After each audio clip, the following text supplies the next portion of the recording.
Alors 7h20, bonjour et bienvenue mesdames et messieurs. Donc nous allons déjà mettre le décor en attendant d'avoir monsieur Dieng avec nous. Et donc je ne sais pas comment est-ce que nous allons commencer. Qui voudrait se lancer dans la piscine froide? Qui va se réchauffer rapidement. Qui va se réchauffer rapidement. Non, mais puisque ce qui nous intéresse aujourd'hui, c'est note de lecture d'un dissident africain, d'un grand écrivain africain, Amadi Ali Dieng, nous croyons que 29 janvier 2011, qui est la date d'aujourd'hui, semble mieux indiqué que n'importe quel autre pour jeter un regard neuf sur le livre Note de lecture d'un dissident africain. Ce livre a été terminé en 2008 et publié 2 ans plus tard, en 2010. En effet, a-t-on jamais vu, sur une période aussi courte, des agitations sociales et politiques aussi intenses sur un même continent, comme c'est le cas actuellement du continent africain? Hier encore, c'était la Tunisie, et voilà que, sans aucune transition, prennent la relève l'Égypte, l'Algérie. Et les échos se font sentir même au-delà du continent noir, au Yémen, c'est-à-dire en Asie. Les notes de lecture d'un dissident africain tombent donc à point nommé pour nous rapprocher des événements qui s'étalent si brusquement sous l'œil des caméras du monde entier.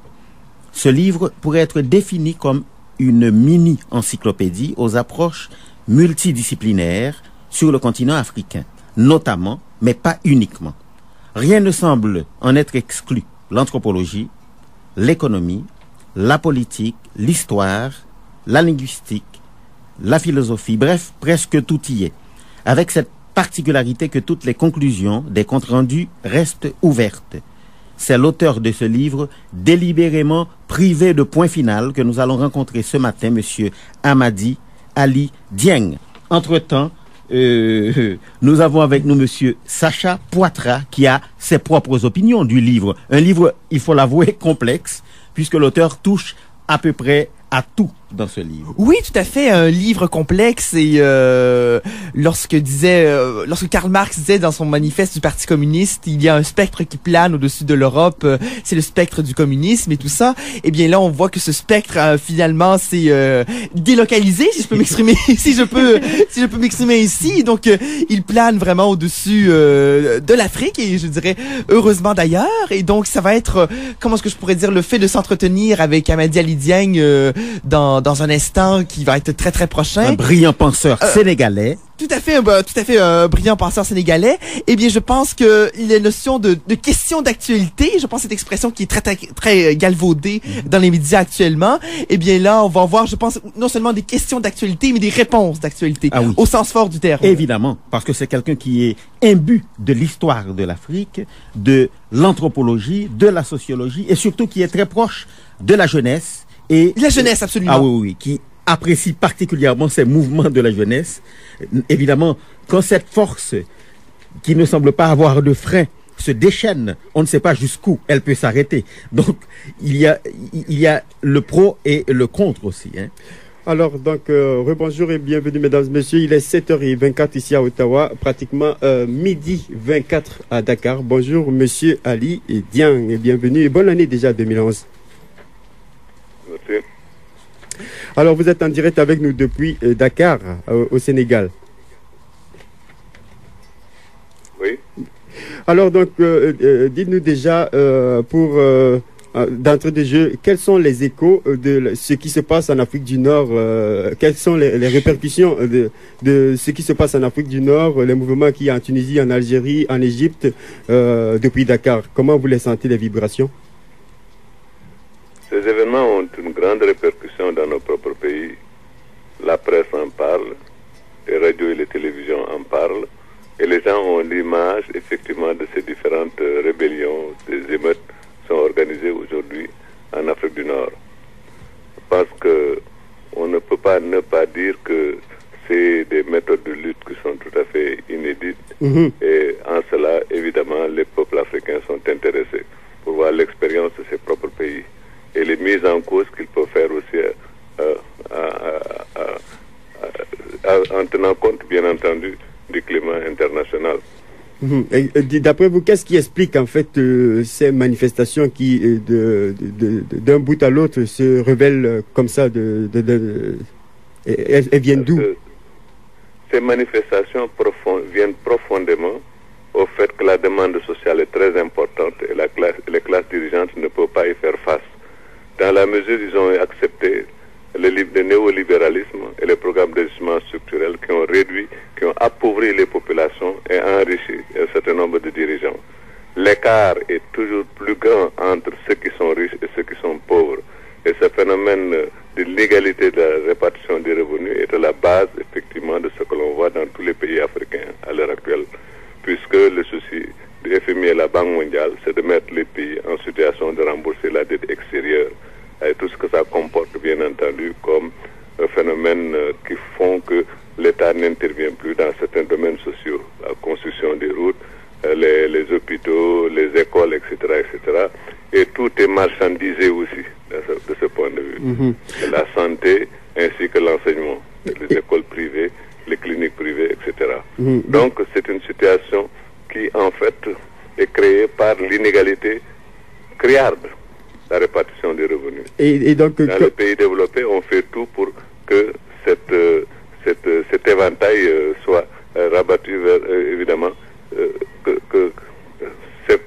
dans les pays développés, on fait tout pour éviter que l'inégalité de la répartition des revenus ne se fasse d'une manière croissante. Alors, comme intellectuel et comme écrivain, quelles solutions pouvons-nous envisager pour une problématique comme celle-là? En fait, il s'agit pour nous, dans nos propres pays, de lutter contre l'extraversion de nos économies qui sont tournées vers l'extérieur. Et que c'est de l'extérieur, en fait, que vient la dynamique de nos économies. C'est la raison pour laquelle on est dans une situation tout à fait dépendante. Et ce sont les pays développés aussi, avec la crise du système capitaliste mondial, qui essaient de rejeter les effets de la crise dans nos propres pays. Et ça aggrave la situation. Mais ce que l'on peut faire, effectivement, c'est vouloir reconstruire son économie pour quand même l'axer essentiellement sur le marché intérieur et non pas sur le marché extérieur. Et je pense que de ce point de vue, les classes dirigeantes africaines ne sont pas allées loin. Et mieux, beaucoup d'entre elles aussi ne parlent plus le langage de l'industrialisation de l'Afrique. L'Afrique doit être industrialisée si on veut moderniser son agriculture, mais une industrialisation approfondie et non pas seulement superficielle, comme par exemple l'installation d'imports substitution, qui ne font que, en fait, rendre la dépendance vis-à-vis de l'extérieur plus considérable. Une question de mon collaborateur Renos Dessous ici. Oui, cette lumière que vous nous avez apportée nous aidera à avoir une idée un peu différente de ce qui se passe. Mais nous voulons revenir à votre livre. À votre livre maintenant. Note de lecture d'un dissident africain. Dissident par rapport à quoi? Par rapport à votre propre pays, le Sénégal, par rapport à l'Afrique, par rapport au monde? C'est la question. Dissident, c'est du point de vue des idées qu'on véhicule et qu'on enseigne, que l'on répand ici dans nos propres pays. Mon opinion se distingue de ce type d'opinion dominante aujourd'hui, c'est les classes dirigeantes et sur les intellectuels. D'accord. Si je me considère comme un dissident, c'est que je ne suis pas un homme orthodoxe. Vous n'êtes pas conformiste. Mes idées sont hétérodoxes. Exactement. Question de M. Poitras. Monsieur Dieng, à la lecture de votre livre, je vois un peu deux thèmes, pas deux thèmes fondamentaux, mais deux thèmes qui sont très importants, qui sont deux besoins très nobles de l'être humain, le besoin d'universalité et le besoin de diversité. Mais en fait, on voit souvent dans l'histoire que ce sont deux besoins contradictoires, puisque l'universalité doit renier bien souvent sur la diversité pour se faire accepter. La diversité doit se maintenir, doit souvent ériger des murailles pour justement demeurer une diversité. Maintenant, dans un monde où, par exemple, là, si ce n'est pas déjà fait, ça va être fait très bientôt, la majorité de la population va vivre dans un cadre urbain où, comme vous l'écriviez très justement dans l'un de vos textes, vous écriviez la construction des greniers est non seulement un art, mais surtout une technique. Donc, face à un monde de plus en plus urbain, où c'est ce type de technique de résistance, voire même d'imbrication entre l'universalité et la diversité risque d'être caduque. Comment voyez-vous l'articulation dans les prochaines années de ces deux concepts, l'universalité et la diversité? C'est un concept, bien entendu, les rapports entre l'universalité et la singularité, pour ne pas dire la particularité, c'est un problème actuellement qui est très discuté.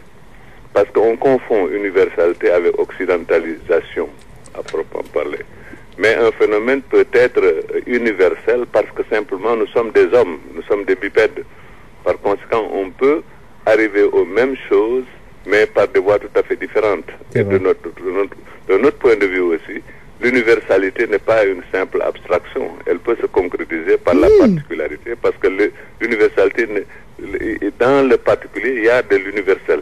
C'est la raison pour laquelle nous devons faire très attention de ne pas faire le culte de la différence systématique comme l'ont fait les gens de la négritude, en disant que les nègres sont ceci, les blancs sont cela. Ça, je pense que c'est essentiel.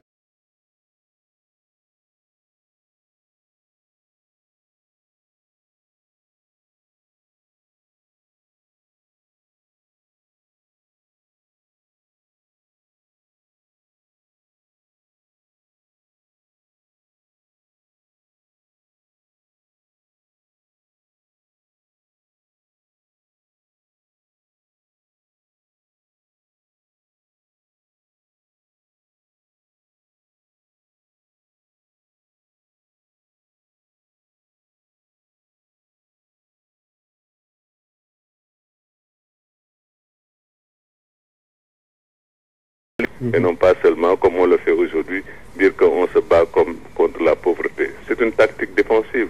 Elle n'est pas offensive. Ça manque d'ambition. Et quand on veut construire une économie d'un pays, on doit faire en sorte que la richesse s'enrichisse, que le pays s'enrichisse. C'était la tradition d'Adam Smith. Alors, son fameux ouvrage de 1776 qui parle de la richesse des nations. Si on parle de la pauvreté des nations, je pense qu'il faut faire très attention. En globalisant, tout le monde n'est pas pauvre, mais là où il y a des pauvres, il y a des riches. Alors, pour voir les rapports dialectiques qu'il peut y avoir entre pauvreté et appauvrissement. C'est pourquoi j'aime pas beaucoup le mot pauvreté qui est en état. Je parle d'appauvrissement. Très intéressant. Je voudrais juste rappeler à tous ceux qui viennent de prendre l'antenne que nous sommes en communication avec Monsieur Amadi Ali Dieng, donc qui a écrit La trajectoire d'un dissident africain. Nous sommes en direct avec lui depuis Dakar au Sénégal, où présentement il fait 12h33. Question de Monsieur Renos Dessous. Monsieur Dieng, l'anthropologie moderne, telle que nous la connaissons aujourd'hui, sociale et culturelle, est nettement un progrès par rapport à l'anthropologie physique, instrumentalisée avec autant de machiavélisme à la fin du 19e siècle. Quelle place réservez-vous aux apports d'Anténor Firmin et de Cheikh Anta Diop, dont vous avez parlé dans votre livre, dans la genèse de cette science relativement nouvelle? Oui, tous les deux utilisent ce concept d'anthropologie. Dans le cas d'Anténor Firmin, il parle d'anthropologie positive. Oui. Tandis que Cheikh Anta parle de civilisation ou barbarie, anthropologie sans complaisance. Vous voyez donc que ces deux penseurs se battent sur le même terrain. Mais ce qui est le plus important à retenir aussi, c'est qu'Anténor Firmin, lui, il répondait directement à Gobineau, qui parle de l'inégalité des races. Exactement. Anténor parle de l'égalité des races. Oui. Cheikh Anta, lui, s'intéresse surtout au fait qu'il faut valoriser les civilisations nègres à partir de l'Égypte. On peut aussi noter que Cheikh Firmin aussi défend la thèse de l'Égypte nègre. Exactement, oui. Bien que à un moment dans un coin de son texte, il dit que Volney, qui a été l'inspirateur de cette thèse sur l'Égypte nègre, s'est rétracté une fois qu'il a été en Amérique. Mais j'ai essayé de faire des recherches pour voir dans quel document, où est-ce qu'il a soutenu ça, mais je ne le retrouve pas du tout. C'est une piste de recherche, en tout cas, qu'il faudra explorer tôt ou tard, d'après d'après Anténor Firmin.